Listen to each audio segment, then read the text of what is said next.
오늘 우리에게 주신 하나님 말씀은 마태복음 28장 16절에서 20절까지의 말씀입니다. 신약성경 마태복음 28장 16절에서 20절까지의 말씀을 다 같이 교독하겠습니다. 제가 먼저 16절 말씀을 읽겠습니다. 11 제자가 갈릴리에 가서 예수께서 지시하신 산에 이르러 예수를 믿고 경배하나 아직도 의심하는 사람들이 있더라. 예수께서 나와 말씀하여 이르시되 하늘과 땅의 모든 권세를 내게 주셨으니 그러므로 너희는 가서 모든 민족을 제자로 삼아 아버지와 아들과 성령의 이름으로 세례를 함께 읽겠습니다. 내가 너희에게 분부한 모든 것을 가르쳐 지키게 하라. 볼지어다 내가 세상 끝날까지 너희와 항상 함께 있으리라 하시니라. 아멘. 우리 옆 사람과 이렇게 고백하면 좋겠습니다. 당신은 하나님의 전략 도구입니다. 당신은 하나님의 전략 도구입니다. 아멘. 여러 가지 고민과 수많은 또 갈등들 그리고 여러 가지 공격들을 뚫고 정말 여기까지 수료하신 한 분 한 분들이 이 자리에 앉아 계십니다. 먼저 우리 이분들 너무너무 수고했다고 우리 격려의 박수를 좀 하면 좋을 것 같습니다. 하나님께서 여러분들을 여기까지 인도하셨고 또 승리하게 하신 줄 믿습니다. 우리가 어떤 일을 하든지 참 전략이 중요한 것 같습니다. 그래서 좋은 전략이 있을 때 우리가 승리할 수 있다는 것이죠. 우리 모두가 알고 있는 이순신 장군의 명랑해전이 있습니다. 우리 사진을 좀 보면 이순신 장군은 이런 전략을 사용했죠. 무려 10배가 넘는 적군을 맞이하고 있을 때 좁은 길로 이 적들을 유인합니다. 그래서 좁은 길의 이익은 어떤 전략이었냐면 이 좁은 길을 지나가는 적군이 아무리 많이 지나가도 우리가 포진하고 있는 아군의 배보다 더 적게 올 수밖에 없다는 것입니다. 그래서 어떠한 싸움이 되어도 우리 적과 우리 아군과 적군이 더 많은 싸움은 일어나지 않는 이런 전략을 사용하여서 큰 대승을 거두게 되는 이 명랑해전을 우리가 기억하고 있습니다. 우리는 공부나 전쟁 또 여러 가지 목표를 달성하기 위하여서 전략이 필요합니다. 좋은 전략은 우리를 승리 가운데로 인도합니다. 이스라엘 백성들이 가나안 땅에서도 하나님이 주신 하나님의 전략으로 승리한 이야기를 우리가 많이 알고 있습니다. 여호수아서 1장 7절과 8절 말씀입니다. 제가 7절 여러분이 8절 읽겠습니다. 오직 강하고 극히 담대하여 나의 종 모세가 내게 명령한 그 율법을 다 지켜 행하고 우로나 좌로나 치우치지 말라. 그리하면 어디로 가든지 형통하리니 이 율법책을 내 입에서 떠나지 말게 하며 주야로 그것을 묵상하여 그 안에 기록된 대로 다 지켜 행하라. 그리하면 내 길이 평탄하게 될 것이며 내가 형통하리라. 아멘. 이스라엘 백성들 이들이 승리할 수 있는 비결 무엇이라고 합니까? 많은 군사력, 좋은 무기가 아니라 오직 전쟁은 하나님의 손에 달려 있음을 믿고 하나님의 말씀을 가까이 하고 또 무엇에 강하고 담대하라고 하냐면 말씀을 지키는 것에 강하고 담대하게 나아갈 때 그들에게 승리가 보장되어 있다는 약속의 말씀이었습니다. 우리의 삶도 마찬가지인 줄 믿습니다. 우리의 삶과 또 직장에서 얼마나 치열한 싸움과 전쟁들을 하고 있습니까? 그러한 전쟁에서 우리가 승리할 수 있는 유일한 비결은 오늘 하나님의 말씀을 붙잡고 순종할 때인 줄 믿습니다. 오늘 말씀을 통해서 우리를 향한 이 하나님의 전략은 무엇인지 알아가고 우리의 삶을 점검해보는 은혜가 있길 기도합니다. 우리 16절과 17절 말씀입니다. 11 제자가 갈릴리에 가서 예수께서 지시하신 산에 이르러 예수를 배웠고 경배하나 아직도 의심하는 사람들이 있더라. 부활하신 예수님께서 제자들을 만나러 갈릴리에 오셨습니다. 그런데 여기에 먼저 이 11 제자가 눈에 띕니다. 예수님의 제자는 원래 12명이었죠. 근데 왜 11명입니까? 바로 가룟 유다의 배신과 죽음으로 인해서 이들의 모습은 11 제자만 남았습니다.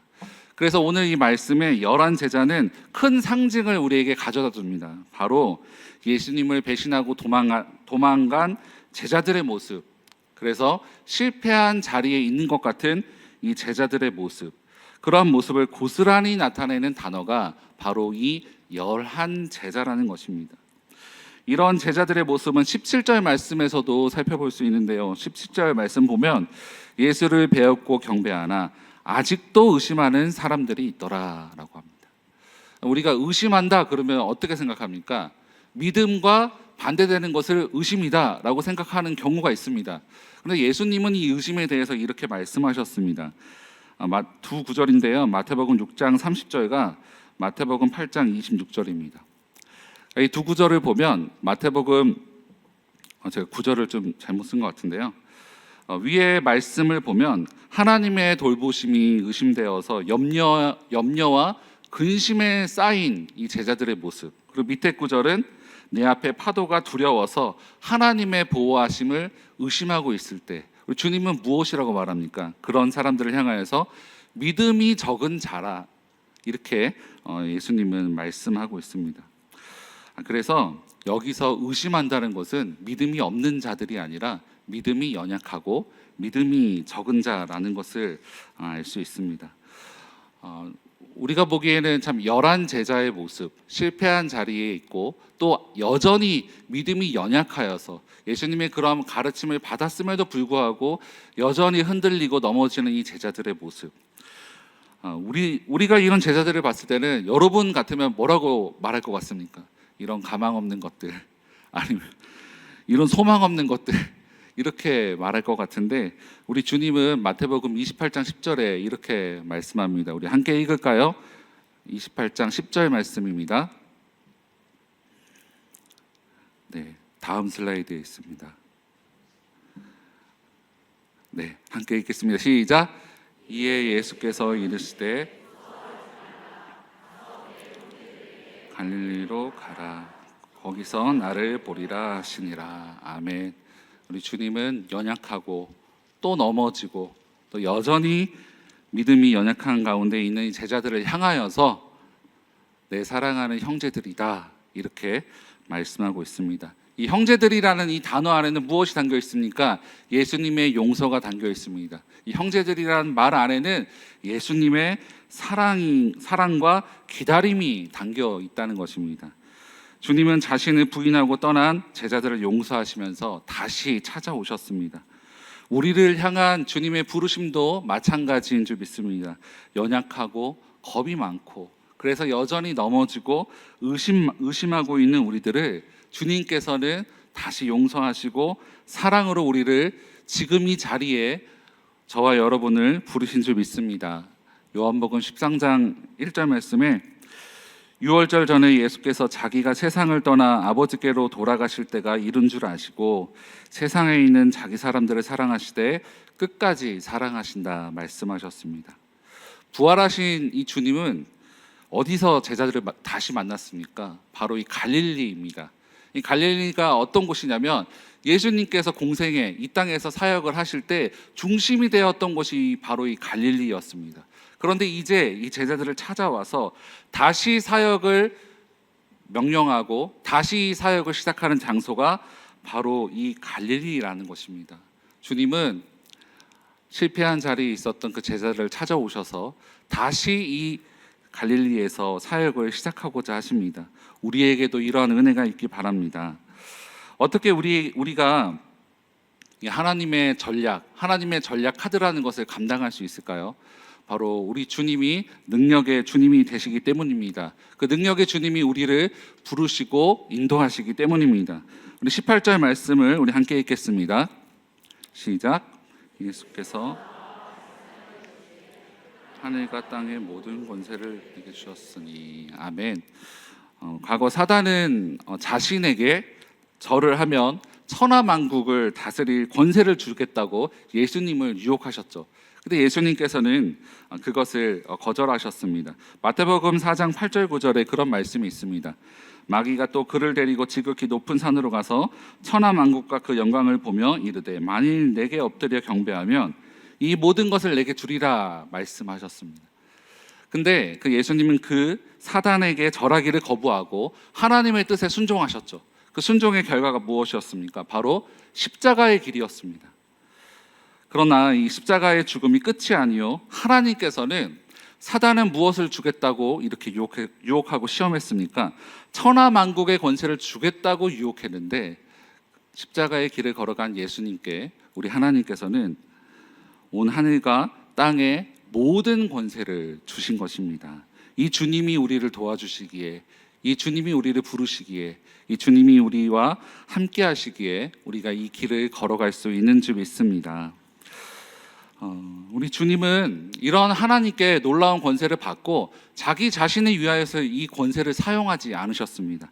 바로 이 모든 권세를 제자들을 향하여서 사용하셨다는 것입니다. 19절과 20절 말씀도 우리 함께 읽겠습니다. 시작. 아버지, 아들과 성령의 이름으로 세례를 베풀고 내가 너희에게 분부한 모든 것을 가르쳐 지키게 하라. 볼지어다 내가 세상 끝날까지 너희와 항상 함께 있으리라 하시니라. 아멘.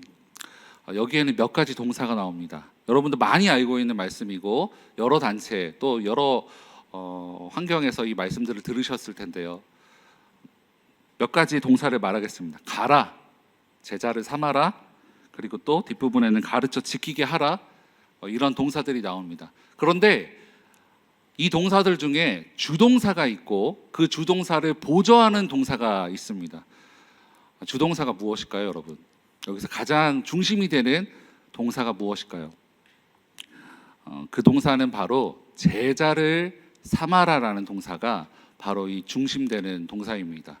다른 동사는 다 이 제자를 삼는 것을 보조하는 동사입니다. 그래서 이 말씀을 해석하면 읽을 때 이렇게 읽어야 한다는 것입니다. 제자를 삼기 위해 가라.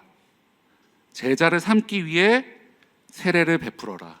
그리고 또 제자를 삼기 위해 가르쳐 지키게 하라. 이것이 바로 주님이 우리에게 주시고자 하는 메시지인 것입니다. 특별히 이 20절 말씀에 가르쳐 지키게 하라라는 말씀이 있습니다. 여기서 이 가르쳐 지킨다는 것은 가르침을 받는 사람이 그 사람의 삶에서 이 말씀을 그대로 지켜 행할 때까지 가르치라는 말씀입니다. 거기까지 행하는 사람을 제자라고 말하는 것입니다. 이것을 다른 말로 하면은 재생산에까지 이르는 사람을 바로 제자라고 말하는 것입니다. 아주 과정 2까지 끝내신 분들이 저에게 이런 질문들을 할 때가 많았습니다. 과정 2까지 너무 좋은데 목사님 다음 과정 없나요? 라고 물어보시는 분들이 있습니다. 그래서 오늘 너무 좋은 기회가 된 것 같습니다. 그리고 말씀의 근거도 있습니다. 과정이 다음에 과정은 바로 재생산의 과정, 이끄미의 과정이 바로 다음 과정입니다. 사랑하는 여러분, 저의 말이 아니라 예수님의 말로 받으시고 많은 분들 또 지원해 주시면 감사하겠습니다. 디모데후서 2장 2절에도 이렇게 바울이 디모데에게 부탁을 했죠. 또 내가 많은 증인 앞에서 내게 들은 바를 충성된 사람에게 부탁하라. 그들이 또 다른 사람들을 가르칠 수 있으리라. 아멘. 여러분, 제자훈련이라는 것은 우리가 생각하는 성장 프로그램이나 교회의 한 프로그램이 아니라는 것입니다. 주동사가 바로 이 제자 삼는 것이었습니다. 예수님께서 받으신, 하나님께 받은 이 놀랍고 위대한 권세들을, 모든 것을 어디에 거셨습니까? 바로 이 제자 삼는 것에 거셨다는 것입니다. 그래서 이 제자 삼는 것, 이 제자 훈련은 하나의 프로그램이 아니라 교회의 본질적인 사명인 줄 믿습니다. 능력의 주님은 우리가 이 제자 삼는 사역을 위해서, 이것을 감당하게 하시기 위해서 이렇게 말씀하시죠. 20절 말씀에 이렇게 말씀하십니다. 내가 너희에게 분부한 모든 것을 가르쳐 지키게 하라. 볼지어다부터 우리 함께 읽겠습니다. 볼지어다 내가 세상 끝날까지 너희와 항상 함께 있으리라. 아멘. 어제 오후에 이끄미 분들하고 마지막 시간을 좀 가졌습니다. 그래서 이끄미 분들이 그동안 제가 없었던 시간도 있었고 궁금한 마음으로 어떻게 지냈는지, 어떻게 이것을 진행했는지 한 분 한 분의 이야기들을 한 2시간 정도에 걸쳐서 한 6분과 함께 나누는 시간이 있었습니다. 그런데 저는 이분들의, 물론 따름이 분들도 우여곡절이 많았지만 정말 이 이금희 분들이 얼마나 많은 고민과 갈등 속에서 이런 시간들을 거쳐가는지 좀 보게 되었습니다. 고민, 좌충우돌하는 그 시간. 그런데 마지막에 우리가 함께 고백할 수 있었던 것은 그 모든 시간 가운데 어지러진 그 방과 같은 나의 삶 가운데 주님이 함께 찾아오셔서 위로해 주시고 또 어지러진 방을 함께 치워가시면서 여기까지 왔노라라고 이렇게 고백할 수밖에 없었다는 것입니다. 오늘 이 말씀을 준비하면서 뒷부분이 너무 정리가 안 되는 것이었습니다. 그래서 이렇게 기도했습니다. 하나님, 너무 정리가 안 되는데 어떡하죠? 이게 저도 이제 오후가 될수록 점점 피곤해지는데 하나님 어떻게 좀 해주세요 라고 이렇게 기도를 했습니다. 그런데 주님이 이렇게 말씀해 주시는 것이 무엇이냐면 마태복음 28장도 그렇게 끝났어 라고 이렇게 저에게 말씀해 주시는 것입니다. 마태복음 28장 20절로 끝난 게 아니다. 28장 20절은 열린 결말이다. 내가 너희와 함께 한다고 약속했으니 내가 하는 것을 너도 보고 나와 함께 이 길을 걸어가 보자 라고 했습니다. 그래서 끝나지 않은, 이런 적은 처음인데요, 끝나지 않은 설교문을 가지고 그래요, 그러면 주님이 알아서 하세요, 저도 같이 그 자리에 있겠습니다 라고 이 자리에 왔습니다. 이것이 저와 여러분에게도 큰 용기가 되었으면 좋겠습니다. 아브라함이 함께 하신다는 그 약속의 말씀을 믿고 갈 길을 보여주지 다 아는 채 그 길을 걸어갔던 것처럼 저와 여러분에게도 다 보여준 그 길을 가지 않을 것입니다. 그러나 주님이 우리와 끝까지 함께 하신다고 하셨고 주님이 우리를 도와주신다는 그 사실을 믿음으로 이 제자 삼는 사역, 이 본질적인 이 사역에 우리의 뜻과 정성과 모든 열정과 에너지를 쏟아낼 수 있는 믿음의 백성들 되시기를 주님의 이름으로 축원합니다.